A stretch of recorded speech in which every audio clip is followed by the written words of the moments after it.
You're watching KMNH, kids making the news happen. Hi, I'm Omer and you're watching KMNH News. It's Monday, April 27th. The United States will soon be back in space, according to the Washington Post. SpaceX is planning to launch NASA astronauts Bob Behnken and Doug Hurley to the ISS on May 27th. This will be done by the SpaceX 9 rocket, and it will break the United States' dependence on Russia. The U.S. has not launched an astronaut to space from the United States since NASA's last shuttle flight in 2011. Since 2011, NASA has purchased seats on the Russian Soyuz rocket to get our astronauts to the International Space Station. The launch will happen from Kennedy Space Center, and the test flight without the crew last year was accidentally destroyed on its return. So is the United States ready to send NASA astronauts into space? And how is NASA and SpaceX able to continue to a launch under the pandemic crisis? We asked former NASA press secretary and Happen Space Talk co-host Lauren Worley her thoughts about the launch scheduled on May 27th. Hi Omer, and thanks for having me on KMNH. This is truly an exciting time because for the first time in 10 years, Americans will see American astronauts launch from American soil to the International Space Station aboard an American-made rocket. The significance of this cannot be understated, and this isn't a partisan thing. This is truly an American thing. And for the past 10 years and more, since the retirement of the Space Shuttle program, NASA has been working with companies, including SpaceX, to help launch American astronauts back to space. Now, we have been in space that whole time. We've had men and women living aboard the International Space Station, and they've been launching aboard the Russian Soyuz spacecraft from Kazakhstan. Now, we'll be seeing those launches return to the Space Coast, also known as the Kennedy Space Center in Florida. How do you think that this launch will change the spirits of the United States as a whole during this crisis? I hope this launch inspires the next generation of space explorers, just the way that the Apollo program inspired an entire generation of computer programmers and engineers and scientists and teachers and artists. I hope you'll all tune in with me at the end of May for this historic launch. Thanks, Lauren, for being on KMNH, and we look forward to reporting this launch on May 27th.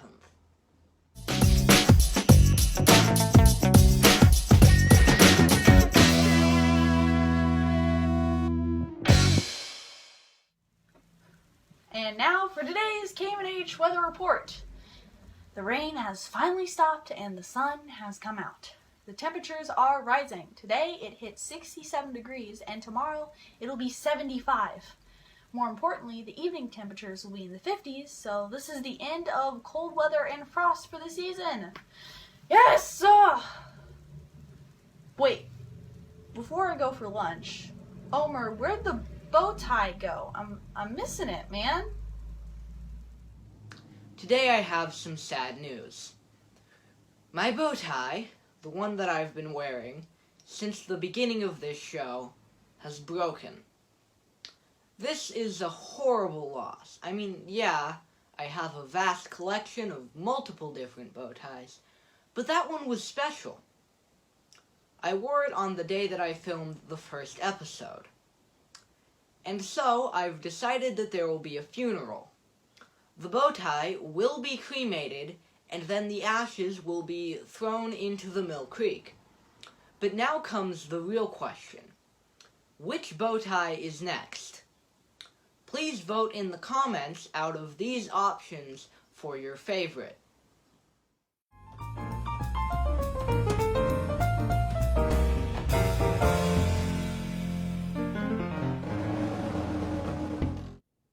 You can sponsor KMNH News and other Happen online programming as a BFF. Now, BFF does stand for Best Friend Forever, but here at Happen it means even more. BFF stands for Business, Family, and Friend Supporter. If you're a BFF or want to be a BFF donor, for just $100 or more, you can keep Happen's online programming happening. We will recognize you and thank you on air for your donations. Just go to Happen's website, happeninc.org, and click on the Give a Gift and Donation button, and in the Send a Note area, leave that you would like to be a KMNH sponsor. We thank you in advance for being a Happen BFF.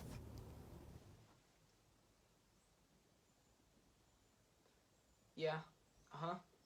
Okay, so figure out somewhere else. Alright. So, I've just heard back from my agent, and apparently we're not allowed to dump the ashes of my bow tie into the Mill Creek. So, as a compromise, we'll just flush the ashes down my toilet. Today's word of the day is spring. Spring is spelled S-P-R-I-N-G. You might be thinking that I was going to say that the word spring is defined as a noun and is the season following winter at the same time that new growth in nature happens, or defined as the source of water supplied from the ground. But I want to focus on spring as a verb, which means to jump suddenly, rapidly, upward or forward.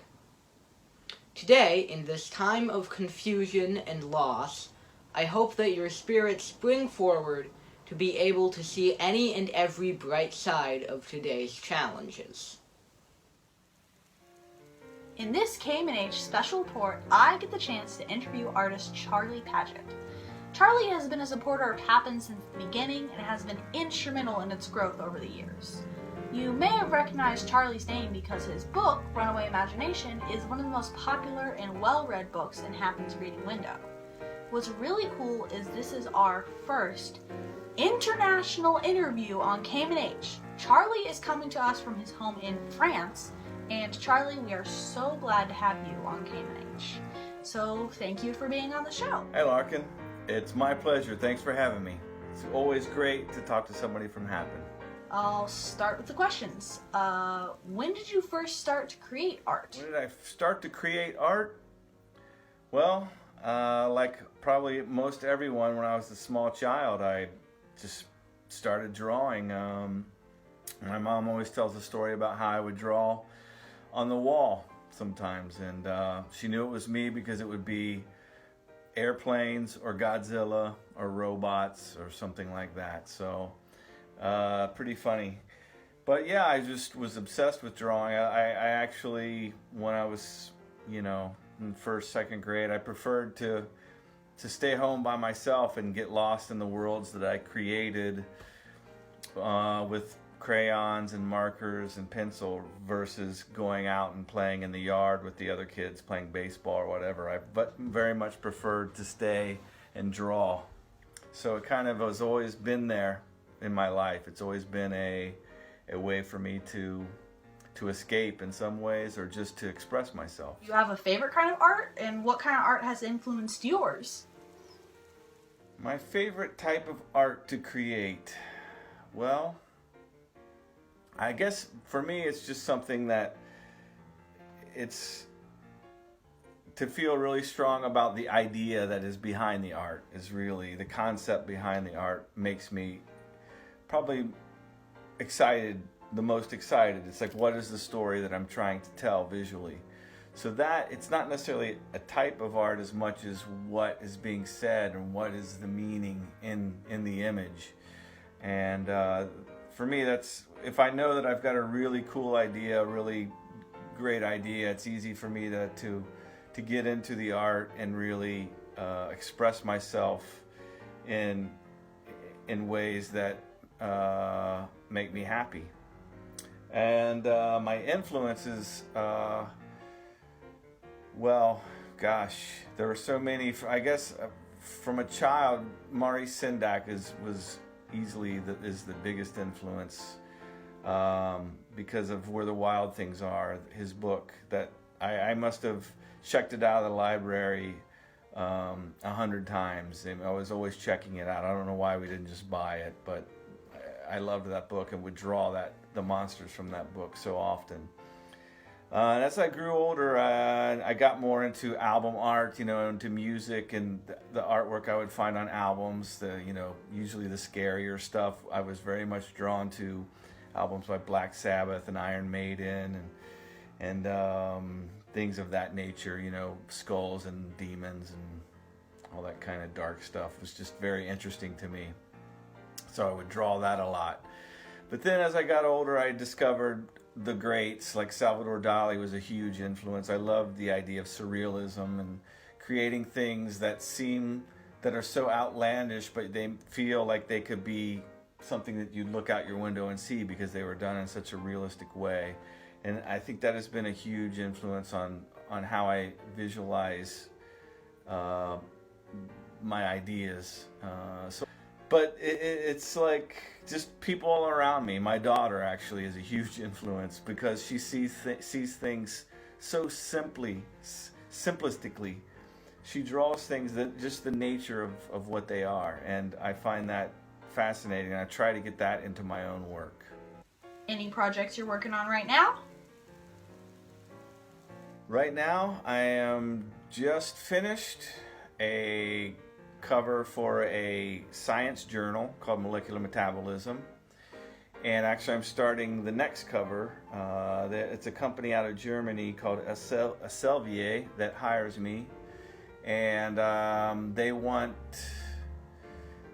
the topics can be very difficult at times. I have to get it translated from scientific speak into normal speak, and then I turn them into concepts that are very different than what you would normally see on a scientific journal. Instead of seeing x-rays or microscopic images, you're seeing concepts that I create. It could be robots or monsters. It's usually centered around diseases in the body and what they're studying, and so it can get a little heavy at times, but I try and bring a little lightness to it and at least some different viewpoints. And so far, it's been gotten great reaction from the scientific community. Also, I'm working on, believe it or not, I have some stories that I'm creating, been focusing on in this quarantine time and trying to bring those stories to life again. I've had them floating around for a while, and some ideas that I think are worth being brought to life. So hopefully another book from me will be happening soon. And I think that's it for now. A couple things going on. Any advice for young artists like myself as we start our education and begin to practice in art? What advice would I give to artists just starting out, going to school? I guess it's difficult. Everybody has their own. Remember that everyone has their own processes. Everybody's got their own clock. Everybody develops at their own pace, and you have to remember that and not always compare yourself to everyone around you. And to that point, pay attention to what's inside of you, the toolbox that's already inside of you, the voice inside of you is what you really need to make happy, the artist inside of you. Because if you're making yourself happy, it will be easy to make clients happy, audiences happy. They'll relate to you. So listen to that and use that inner compass and use those tools that you already have, and through exploration and just soaking up other artists around you, and you're gonna refine the tools and maybe get rid of some tools and discover new tools and just find what fits for you and try and hold on to that.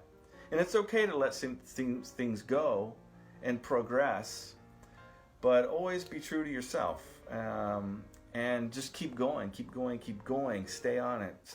And failure is going to happen it's built into the process. Failure is going to teach you things, so just keep going. That's all I can say is, you're not there yet, keep going. You're there, keep going. I don't know. I hope that helps. Thank you so much, Charlie, for sharing your advice and your work on KMNH. Before you go, would you mind reading your book, Runaway Imagination? Larkin, it's been my pleasure, really. I enjoy any and all things that come from happen. They're a huge Tommy and all the guys and girls there are doing great things, and I'm very happy to see it live on.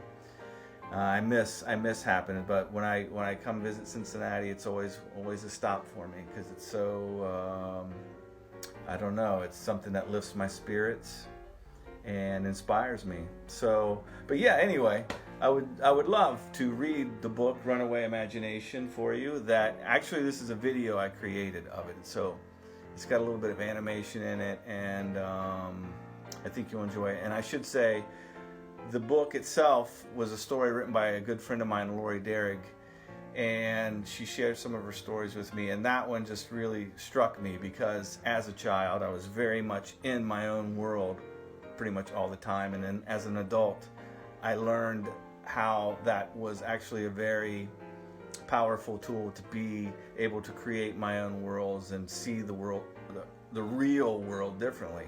So thank you, Lori, for asking me just to be part of the adventure. And Runaway Imagination came to life, I think, almost 7 or 8 years ago now. And while my style may have progressed, I still find that the book itself and the message it contains is something very endearing and very important, and I love working on it. So I'm so happy that kids get to see that and happen. And thanks again.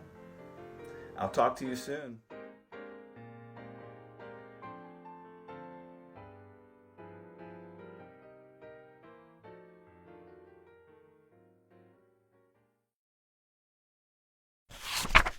Quentin could hardly wait to tell his mom about the giant bug bigger than a hamburger that crawled across the backyard, or the T-Rex footprint by the driveway, or that he was sweating so much if he lost one more droplet, she might need to call an ambulance. But Quentin's mother was already on the phone. That child tells the wildest stories.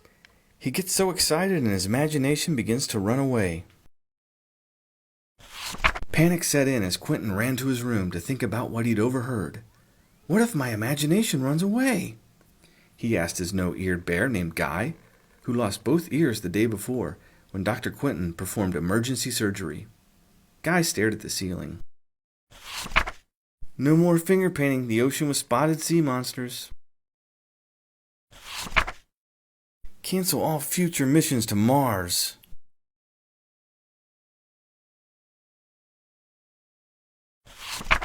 And Captain Quentin, pirate extraordinaire, will be lost at sea forever.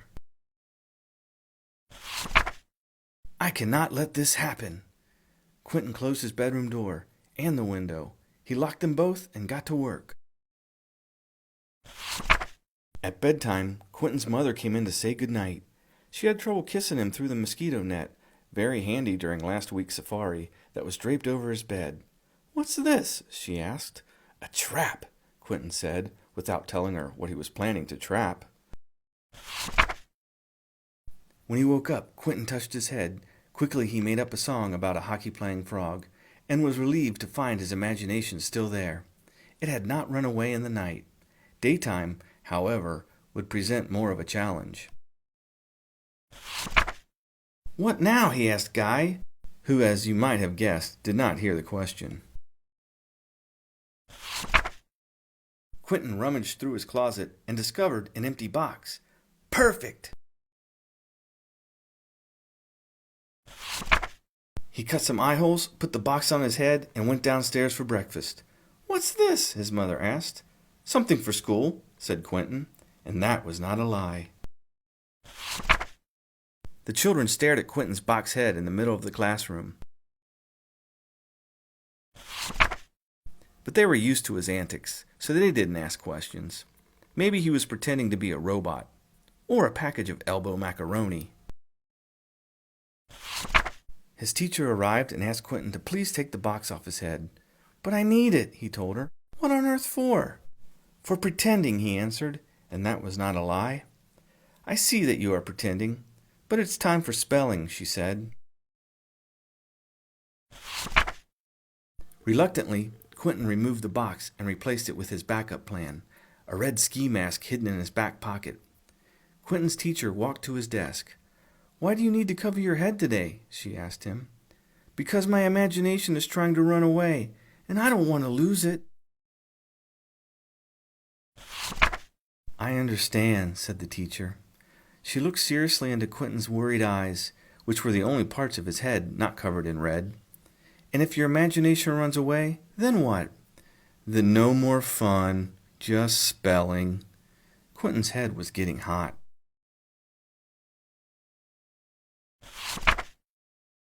His classmates were becoming concerned. I don't want my imagination to run away, exclaimed a girl next to Quentin. My dog ate my imagination, said his best friend Elvis. I see, said the teacher to Quentin. That could be a problem. So it's true? Quentin's peeping eyes grew wide as sweat began to run down the sides of his face. My imagination might run away? If you stop using your imagination, it will feel unwanted and it will leave. But if you use it every day, it will feel loved and needed and it will never go too far. The class sighed in relief. Quentin yanked the ski mask from his drippy head. One more lost droplet, and his teacher might need to call an ambulance. I promise I will take good care of my imagination and use it every single day. And that was not a lie either, because that is exactly what Quentin did.